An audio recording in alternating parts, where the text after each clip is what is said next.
يضلل فلا هادي له أشهد أن لا إله إلا الله وحده لا شريك له وأشهد أن محمدا عبده ورسوله أما بعد أعوذ بالله من الشيطان الرجيم يوصيكم الله في أولادكم للذكر مثل حظ الأنثيين فإن كن نساء فوق اثنتين فلهن ثلث ما ترك فإن كانت واحدة فلها النصف.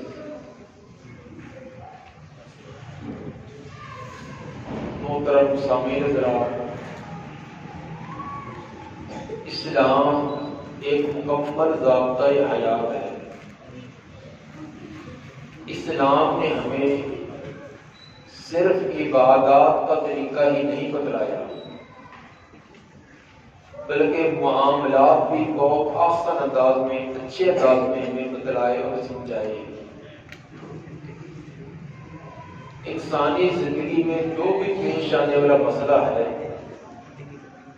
اسلام نے اپنے ماننے والوں کو بڑے ہی بہتر طریقے سے، کامیاب طریقے سے وہ بتلائے ہیں۔ انسان کی زندگی،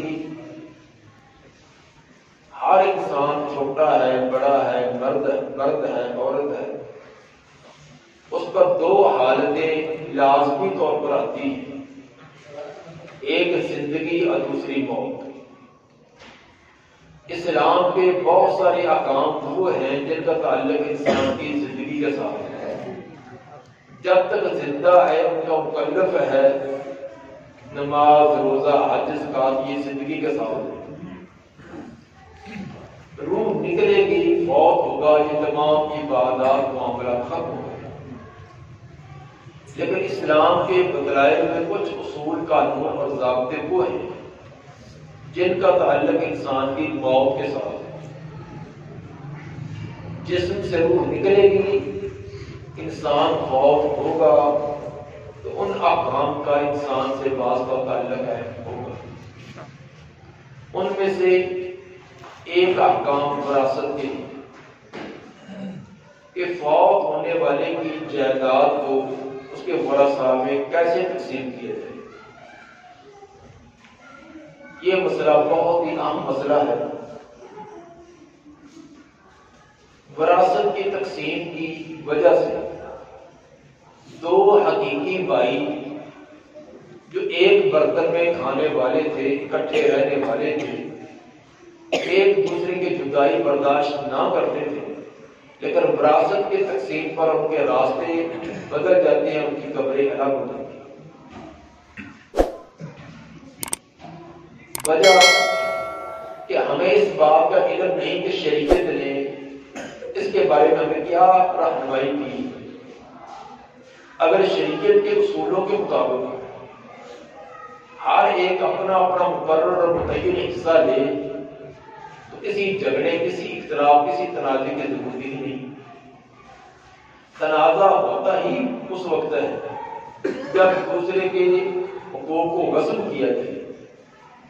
ہر انسان اپنے دائرے میں رہے، جو اس کا بنتا ہے وہ وصول کرے، جو دوسرے کا بنتا وہ عطا کرے، کوئی اختلاف نہیں، کوئی تنازع نہیں۔ گاڑی اپنی ہاتھ پر اپنی لائن میں چلتے رہے، کوئی ایکسیڈنٹ کب ہوگا؟ جب دوسرے کے راستے میں چلے۔ ہمارا اختلاف ہوتا اس وقت جب ہم دوسرے کے راستے میں چلتے ہیں، دوسرے کو حقوق غصب کرنے کی کوشش کرتے ہیں۔ نبی صلی اللہ علیہ وآلہ وسلم نے فرمایا تعلم الفرائض وعلموا الناس وإن امرؤ مقبوض وإن العلم سيقبض حتى يختلف الاثنان في الفريضة فلا يجدان من يفصل بينهما۔ نبی صلی اللہ علیہ وآلہ وسلم کا یہ حکم ہے کہ تعلم الفرائض وعلموا الناس، تو وراثت کا علم خود بھی سیکھو اور دوسروں کو بھی سکھاؤ۔ فإن امرؤ مقبوض، میں بھی انسان ہوں، میں نے بھی اس دنیا سے جانا ہے۔ یہ نہ سمجھنا کہ جب بھی کوئی مسئلہ پیش آئے گا تو اپنے پیغمبر سے پوچھ کر حل کروا لیں گے، میں نے ہمیشہ نہیں رہنا۔ ان العلم سیقبض، بے شک وراثت کا علم کی قبض کر لیا جائے گا، اٹھا لیا جائے گا. حتی یختلف الاثنان فی الفریضہ، ایک وقت ایسا بھی آئے گا کہ دو رشتے دار، دو وارث، ان کا وراثت کے سلسلہ میں اختلاف اور تنازع ہو جائے گا. فلا یجدان من یفصل بینہما، ان کو کوئی ایسا انسان نہیں ملے گا جو ان کے درمیان فیصلہ کرے. دو رشتے داروں میں اختلاف ہوگا، تنازع ہوگا، ان کو کوئی مسئلہ بتانے والا نہیں بنے گا کہ کس کا کیا حصہ بنتا ہے. یہ بہقی کی روایت ہے، بہقی کی جلد 6 صفحہ 208، اور مستدرک حاکم میں بھی ہے، مستدرک حاکم کی جلد 4 صفحہ 333. اب نبی صلی اللہ علیہ وآلہ وسلم کے اس فرمان کو مد نظر رکھ کر جب دیکھیں کیا یہ پیشین گوئی اور آپ کی خبر ہمارے اس معاشرے اور دور میں پوری تو نہیں ہو رہی؟ یقیناً گھر گھر میں اختلافات، گلی محلوں میں اختلافات، برادریوں اور رشتہ داروں میں اختلافات، اس کا ایک بڑا سبب وراثت ہے. اور وراثت میں اختلاف کیوں ہوتا ہے؟ جہالت اور لا علم کی وجہ سے. جس کے قبضے میں جو چیز آ جائے سمجھتا ہے یہ میری ہی ہے، دوسرے کو دینے کے لیے تیار نہیں. جن کی وجہ سے قریبی سے قریبی رشتہ دار ان کے راستے مختلف ہو جاتے ہیں، خوشیاں غمیاں ان کے الگ ہو جاتی ہیں. چونکہ موت کے ساتھ واسطہ ہر ایک کو ہے، جہاں موت ہے وہاں وراثت کی تقسیم ہے. کسی کی تھوڑی ہے، کسی کی زیادہ ہے. تو یہ وراثت کا مسئلہ ایک ایسا ہے کہ جس کا تعلق ہر ایک کے ساتھ ہے. زکوٰۃ کا مسئلہ ہر ایک کے ساتھ نہیں ہے، صرف امیر لوگوں پر ہے. حج ہر ایک پر نہیں، صرف حسین کے لوگوں پر ہے. لیکن وراثت ایک ایسا مسئلہ ہے کہ جو چھوٹے بچے کا بھی اس کے ساتھ تعلق ہے. نماز بھی بچے پر فرض نہیں ہے، روزہ بچے پر فرض نہیں ہے، بالغ پر ہے. لیکن وراثت ایک دن کا بچہ اس کا بھی اس کے ساتھ تعلق ہے، 90 سال کا بوڑھا ہے اس کا بھی اس کے ساتھ تعلق ہے، مرد ہے اس کا بھی، عورت ہے اس کا بھی. حتیٰ کہ ایک آدمی فوت ہو جائے، اس کی بیوی حاملہ ہے، اس کے فوت ہونے کے 6 مہینے 7 مہینے بعد بچہ پیدا ہوا، وہ بھی وراثت کا حقدار ہے. بعد میں بچہ پیدا ہونے والا لیکن ثابت ہو کہ یہ فوت ہونے والے کا ہے، وہ بھی وراثت کا حقدار ہے. اب اندازہ کریں کہ وراثت کا معاملہ کتنا اہم ہے. تو آج کی اس مجلس کے اندر مختصر انداز کے اندر وراثت کے کچھ احکام اور مسائل آپ کے سامنے رکھنے ہیں. شاید بعض ساتھیوں نے پہلی مرتبہ سنے، ان کے لیے عجیب سے بھی ان کو لگے، کیونکہ بہت سارے باقی احکام، مسائل، عبادات، عقائد، نظریات وہ ہم کسی نہ کسی انداز میں اپنے خطباء سے، علماء سے سنتے رہتے ہیں. لیکن یہ ایک غیر معمول سے آپ کے لیے احکام ہوں گے. اگر توجہ کریں گے انشاءاللہ العزیز آپ کو کافی فائدہ ہوگا. خود آپ کی ذات کو، آپ کے خاندان برادری میں کبھی مسئلہ پیش آ جائے تو مکمل نہیں، کچھ نہ کچھ آپ کو سوجھ بوجھ ضرور ہوگی. کہ اگر توجہ سے بیٹھیں گے تو یہ چیز تب حاصل ہوگی. سب سے پہلی بات یہ ہے کہ کسی کے فوت ہونے کے فوراً بعد اس کی وراثت اور جائیداد تقسیم نہیں ہوتی. 3 مرحلے طے کر کے جب چوتھے مرحلہ میں جائے گی وراثت تب تقسیم ہوگی. فوت ہونے والا مرد ہے یا عورت کوئی بھی ہے، اس کی فوراً جائیداد کو تقسیم نہیں کیا جاتا. جیسے ہمارے یہاں ہوتا ہے، باپ فوت ہو گیا، کوئی بینک کی کاپی چھپا رہا ہے، کوئی رجسٹری چھپا رہا ہے. ابھی 4 پہی پڑی ہے، دفن ہوا نہیں تو پہلے جائیدادیں، رجسٹریاں اور کاپیاں چھپانے کے بن پڑی. حالانکہ غلط طریقہ ہے، وراثت ابھی نہیں تقسیم ہوگی. 3 مرحلے طے کرنے کے بعد جب چوتھے مرحلہ میں جائیداد جا کے تقسیم کب ہوگی؟ نمبر 1 تجہیز و تکفین، کفن دفن ہے۔ تجہیز و تکفین کا مطلب کہ میت کے ذمہ جتنا قرضہ ہے سب سے پہلے وہ ادا کیا جائے گا۔ سب سے پہلے تجہیز و تکفین ہے۔ تجہیز و تکفین کا مطلب یہ کہ فوت ہونے والے کے ذمہ اس کے کفن دفن کا انتظام کرنے والا اگر کوئی نہیں ہے تو اس کی چھوڑی ہوئی جائیداد میں سے اس کے کفن دفن کا انتظام کریں گے۔ عام طور پر ہمارے ہاں رشتہ دار، برادری والے، گلی محلے والے کاری دیتے ہیں، اس لیے اس کی زیادہ تشریح کی ضرورت نہیں ہے۔ بہرحال اگر کسی کا کفن دفن کا انتظام کرنے والا نہیں تو سب سے پہلے اس کی چھوڑی ہوئی جائیداد میں سے کفن دفن کا انتظام ہوگا۔ دوسرے نمبر پر میت کے ذمہ جو قرضہ ہے، قرضے کی ادائیگی۔ وراثت تقسیم بھی ہوگی جب تک اس کا قرضہ ادا نہیں ہوتا۔ نبی صلی اللہ علیہ وآلہ وسلم نے فرمایا کہ نفس المؤمن معلقۃ بدینہ حتی یقضى عنہ، ایک مومن کی جان قرضے کے ساتھ لٹکی رہتی ہے جب تک کہ قرضہ پیچھے سے ادا نہ ہو۔ مومن کی جان، مسلمان کی نہیں کہا، کیونکہ مومن اور مسلم جب یہ مقابلے میں آئے ہیں تو اسلام کا تعلق ظاہر سے ہوتا ہے، ایمان کا تعلق باطن سے ہوتا ہے۔ تو جب مقابلے میں نہ آئے تو کہیں ایک دوسرے کی جگہ استعمال ہوتی ہے۔ آپ نے مومن کہا ہے کون؟ جو صوم و صلاۃ کا پابند ہے، دلی طور پر ایمان والا ہے، وہ بھی فوت اور اس کی جان بھی لٹکی ہوئی ہے جب تک پیچھے سے قرضہ ادا نہ ہو۔ اب آپ اندازہ کریں کسی انسان کو الٹا کر کے لٹکا دیا جائے اس کی کیا حالت ہوگی؟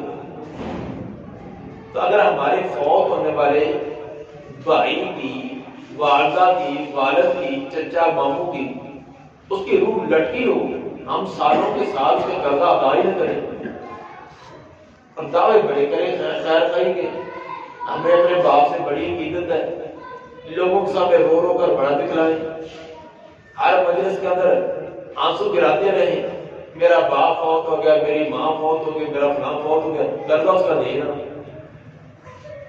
یہ کون سے ہم کریں گے؟ سب سے پہلے قرضے کے قرضہ ادا کرنے کے بعد ابھی بھی وراثت تقسیم نہیں ہوگی۔ ایک مرحلہ اور بھی طے کرنا ہے، وہ ہے وصیت۔ میت نے جو وصیت کی ہے، وصیت اس نے زبانی کی ہو یا تحریر کر کے دی ہو، دونوں وصیتوں کو پورا کرنا لازم ہے۔ لیکن وصیت کے لیے شرط ہے کوئی جائز ہو، جائز وصیت کا پورا کرنا ورثاء پر لازم ہے۔ جائز وصیت کون سی ہوگی؟ جس کے اندر 3 شرطیں پائی جائے وہ جائز وصیت ہے اور اس پر عمل کرنا ورثاء پر لازم ہے۔ نمبر 1 کہ پہلے دونوں مرحلے طے کر کے کفن دفن کا خرچہ نکال کر اگر اس کے وراثت میں سے کیا ہے، دوسرا اس کے ذمہ جو قرضہ تھا اس کو ادا کر کے اب جو مال بچا ہے اس میں سے 1/3 حصہ تیسرے حصے کی وصیت ہو، اس سے زیادہ کی نہ ہو۔ جو جائیداد بچ گئی ہے اس کے اندر منقولہ غیر منقولہ تمام کو ملا کر 1/3 اتنے کی وصیت کر سکتے۔ اگر اس سے زیادہ کی وصیت کرے تو یہ اس کی وصیت باطل ہے۔ بخاری مسلم کی روایت، اتصاد رضی اللہ تعالیٰ بیمار ہوئے تو نبی صلی اللہ علیہ وسلم کے مالداری کے لیے گئے۔ انہوں نے دیکھا کہ حالت بہت کمزور ہے، بچنا مشکل ہے۔ عرض کہ اللہ کے رسول اتصدق بثلثین، میں 2/3 مال کی وصیت کروں کہ میری جائیداد کے 3 حصے کیے جائیں اور ان میں سے 2 حصے غریبوں، مسکینوں، یتیموں، بیواؤں کو دے دیا جائے اور 1 حصہ میرے وارثوں کو۔ قال اللہ، اپنے مراد نہیں، 2/3 کی وصیت کیا ہے۔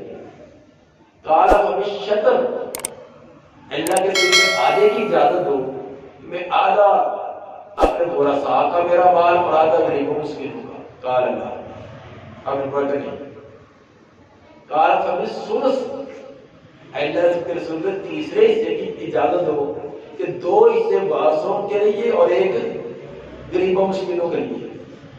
آپ نے فرمایا کہ الثلث والثلث کفیل، تو میں کہ تیسرا ٹھیک ہے، تیسرے کی وصیت کر سکتا ہے، لیکن تیسرا کچھ زیادہ لگتا ہے.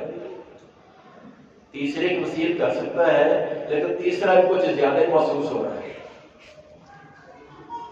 ابن عباس رضی اللہ عنہ فرماتے ہیں، صحیح بخاری کی روایت ہے، کہ اگر ورثہ تیسرے حصے سے زیادہ اس سے کچھ کام کر دیں، مطلب چوتھا حصہ، پانچواں حصہ، اتنی وصیت کریں گے زیادہ بہتر ہے. اس لیے کہ نبی صلی اللہ علیہ وسلم نے تیسرے کی اجازت تو دی ہے لیکن خوشی سے نہیں دی. کیا فرمایا؟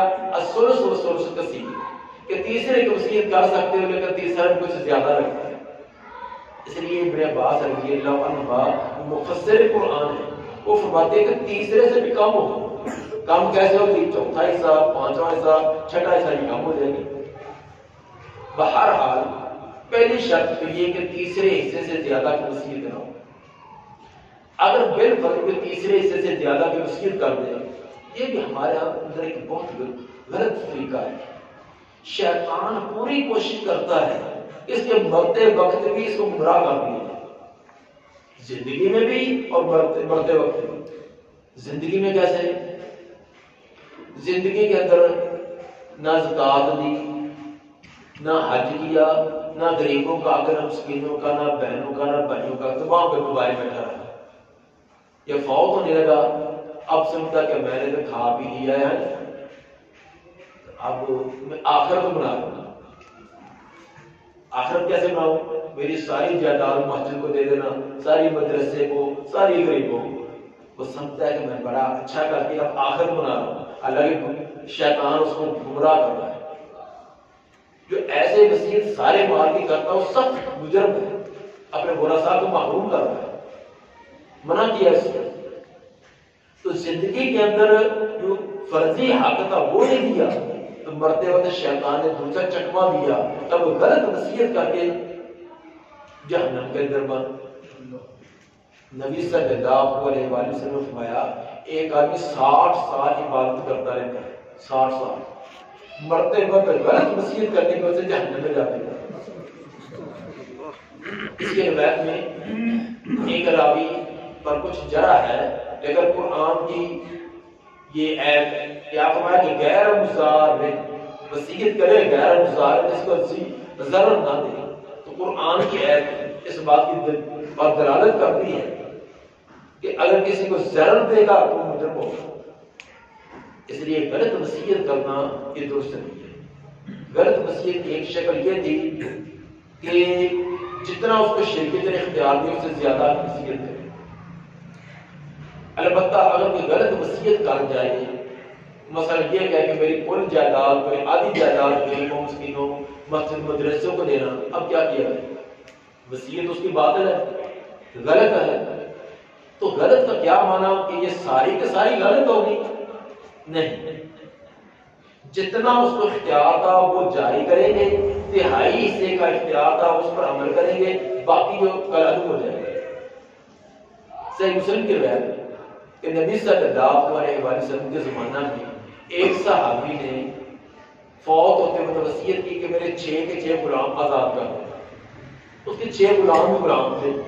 زندگی کے آخری ایام میں جہاد کے اندر اس کو بیت المال سے مال غنیمت سے مال ملا، تو اس نے کہا کہ چلو پہلے زندگی میں جو تنگی کی گزاری ہے اب 6 غلام کو آزاد. وصیت کے مطابق ان کو آزاد کر دیا گیا.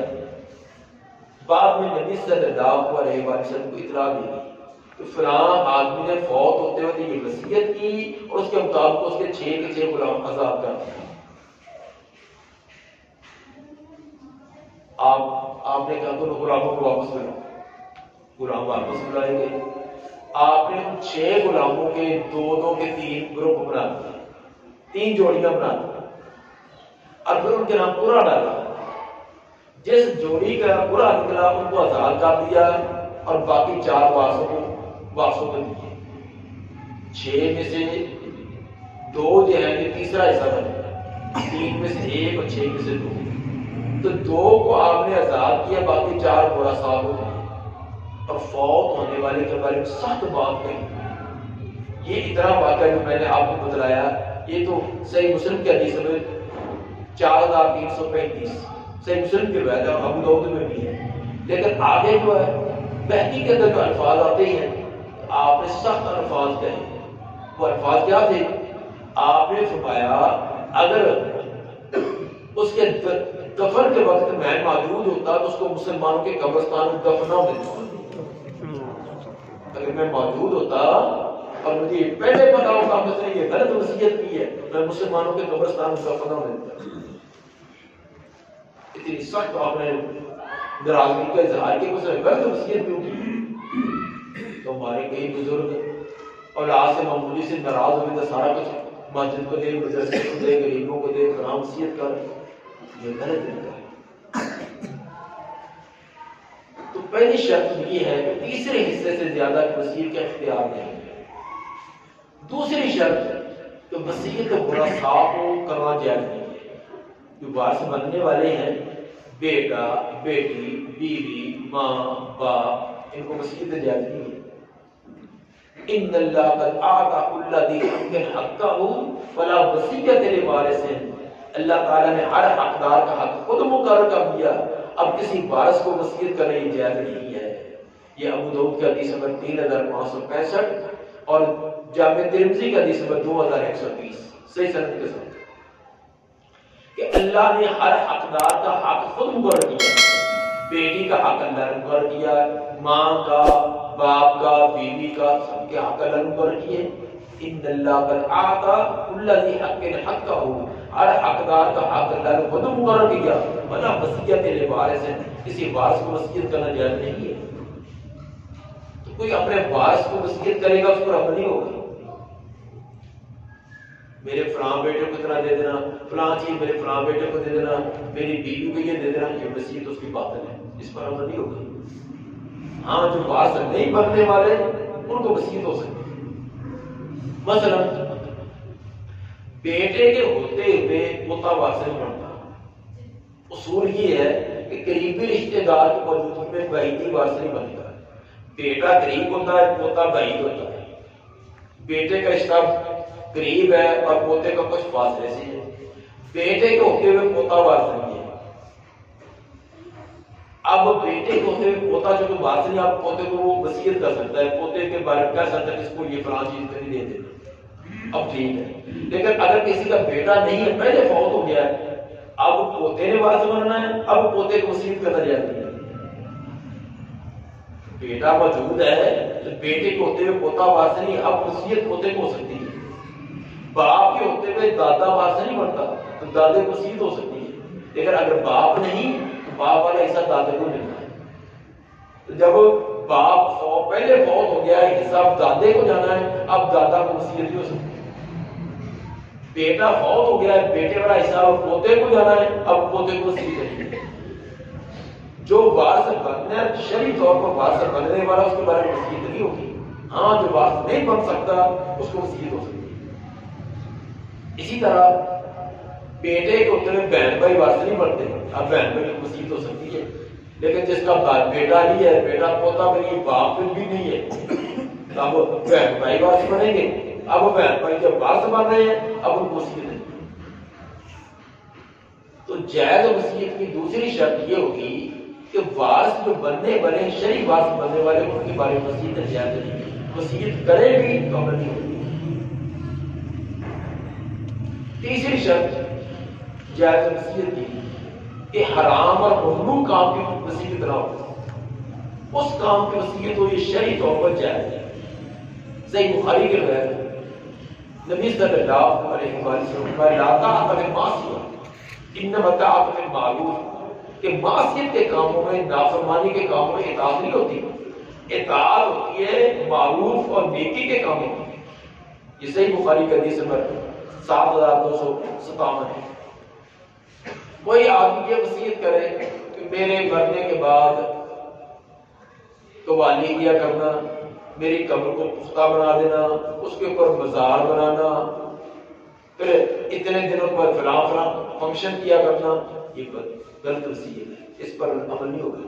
ہاں ایک اچھا کام شرعی طور پر جو ثابت ہے اس کام کی وصیت کرے، مسجد کو دینا، مدرسے کو دینا، غریبوں کو دینا، کوئی فلاں کتاب دینی ہے، قرآن ہے، وہ تقسیم کر دینا، ٹھیک ہے، یہ اچھی وصیت ہے۔ ایک صحابی نے عرض کیا اللہ کے رسول میری والدہ فوت ہو گئی تو میں اس کی طرف سے صدقہ کرنا چاہتا ہوں، اپنا کنواں لگا دو، جب تک کنواں چلتا رہے گا تیری والدہ کو جو ثواب پہنچتا رہے گا۔ 3 شرطیں ہوگی، یہ تینوں شرطیں پائی جائیں تو وصیت جائز، پر جائز وصیت پر عمل کرنا لازم ہے۔ کون سی شرطیں ہیں؟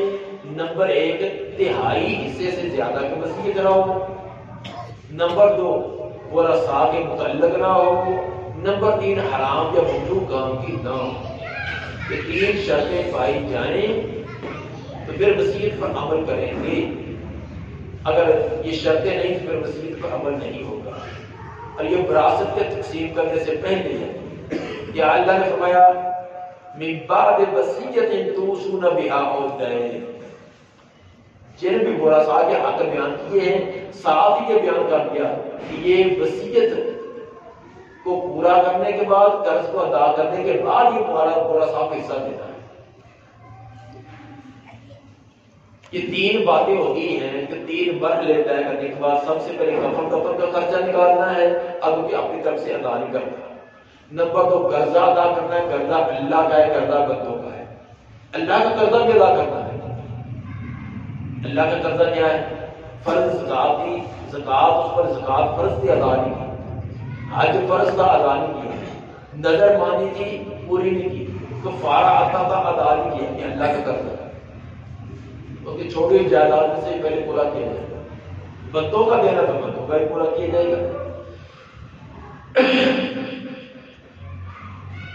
یہ تیسرے نمبر پر وصیت تھی، یہ تینوں کام کرنے کے بعد اب جو جائیداد مال بچے گا اب یہ ورثاء کو تقسیم ہوگا، اب ورثاء کو دینا ہے۔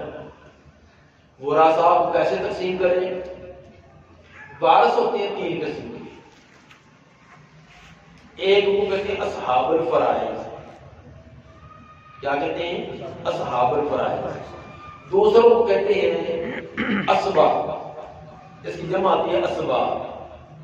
تیسرے ہوتے ہیں ذوی الارحام۔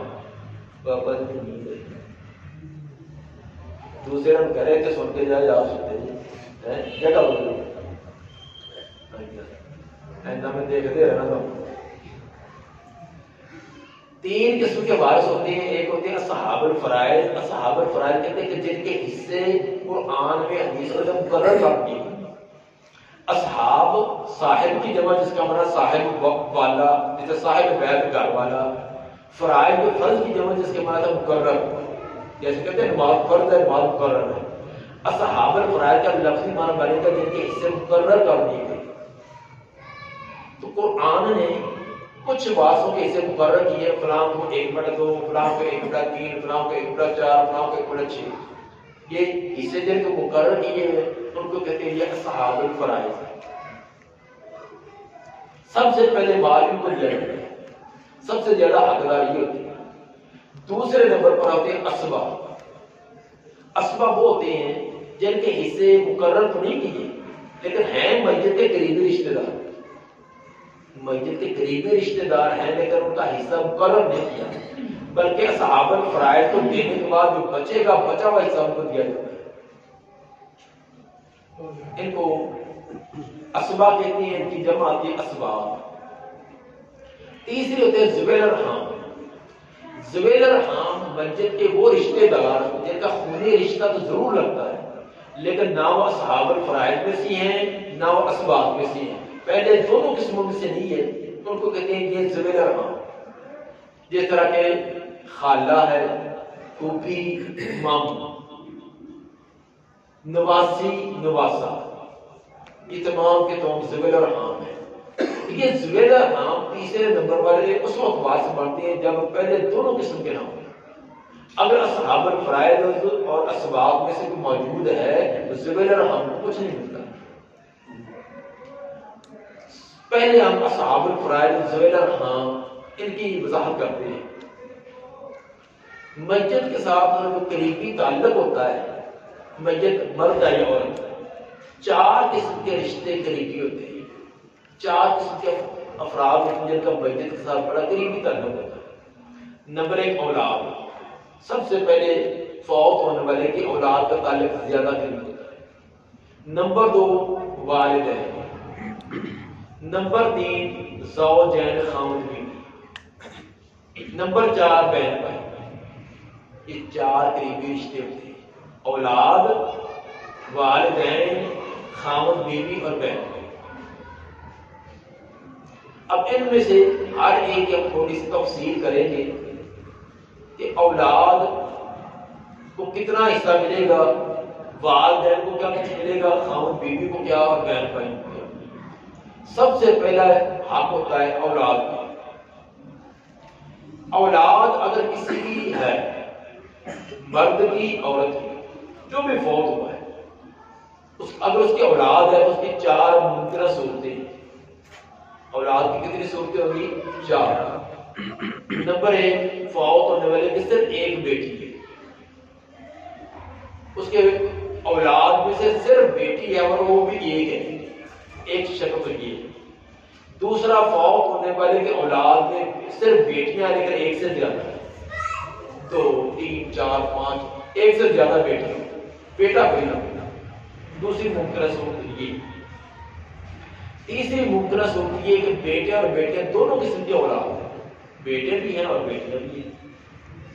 چوتھی ممکنہ صورت یہ ہے کہ اولاد کے اندر صرف بیٹے ہوں، بیٹی کوئی نہ ہو، بیٹا ایک ہے، ایک سے زیادہ ہے۔ اگر کسی کی اولاد ہے تو 4 ممکنہ صورتوں میں سے کوئی ایک صورت ہوگی، اس سے علاوہ نہیں ہو سکتی۔ کون کون سی؟ ایک بیٹی، نمبر 2 ایک سے زیادہ بیٹیاں، نمبر 3 بیٹے بیٹیاں دونوں قسم کے، اور نمبر 4 صرف بیٹے۔ اب ان کی ہم حصے دیکھتے ہیں کہ ہر ایک کا حصہ کیا ہوگا۔ اگر فوت ہونے والے کی ایک ہی بیٹی ہے تو کل جائیداد کا ہاف، آدھا ملے گا 1/2 کل جائیداد کا۔ لیکن یہ ذہن میں رکھنا کہ پہلے تینوں مرحلے طے کرنے کے بعد وہ کفن دفن کا خرچہ نکالا، قرض کا قرض نکالا، اور وصیت وہ نکال کر اب جو بچا ہے اس کا آدھا۔ اگر بیٹی اولاد میں صرف بیٹی ہے اور ہے ایک، اس کو کل جائیداد کا 1/2 نصف ملے گا، خواہ منقولہ جائیداد کا، غیر منقولہ۔ دوسری شکل کہ فوت ہونے والے کی اولاد میں بیٹیاں ہیں، ایک سے زیادہ ہیں بیٹیاں صرف، بیٹا کوئی نہیں، لیکن ہیں ایک سے زیادہ۔ ایک سے زیادہ بیٹیاں ہوں تو مطلب 2/3 کا بنا، جس کو ہم ریاضی میں کہیں گے 2/3۔ یہ ایک چیز کے 3 حصے برابر کر دیں، ان میں سے جو 2 حصے ہوں گے یہ ہوگا 2/3۔ مثلا اگر 3 لاکھ روپیہ آدمی چھوڑ کر گیا ہے تو 3 لاکھ کا 2/3 بنے گا 2 لاکھ۔ اگر بیٹیاں ایک سے زیادہ ہیں تو ان کو 2 لاکھ کو ملے گا، باقی 1 لاکھ باقی بس۔ بیٹیاں 2 ہیں تو تب بھی 2/3، 4 ہیں تو تب بھی، 6 ہیں، 10 ہیں، 2/3 وہ آپس میں برابر تقسیم کریں گی۔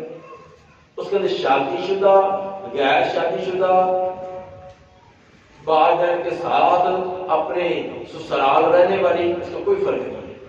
جب باپ فوت ہوا ہے، ماں فوت ہوئی ہے، باپ فوت ہوا، اس وقت جو بھی اس کی ملکیت تھی، جو بھی اس کی ملک میں تھا، اس کے اندر تمام وارث حقدار ہیں۔ بیٹی ایک ہے تو اس کو 1/2 ملے گا، جس سے ملے گا۔ اگر بیٹیاں ایک سے زیادہ تو 2/3، 2/3۔ تیسری شکل کہ اولاد میں بیٹے بیٹیاں، لڑکے لڑکیاں دونوں قسم کے ہیں۔ اس کے لیے قرآن نے فرمایا للذکر مثل حظ الانثیین، مذکر کو بیٹے کو ڈبل اور بیٹی کو سنگل، بیٹی کو سنگل ملے گا اور بیٹے کو 2 بیٹیوں کے کام، 2 بیٹیوں کا حصہ ملے گا۔ مثلا آدمی فوت ہو گیا تو اس کے اولاد میں ایک بیٹا اور ایک بیٹی ہے، تو 3 لاکھ روپیہ تھا، 3 لاکھ میں سے 2 لاکھ بیٹے کا اور ایک بیٹی کا،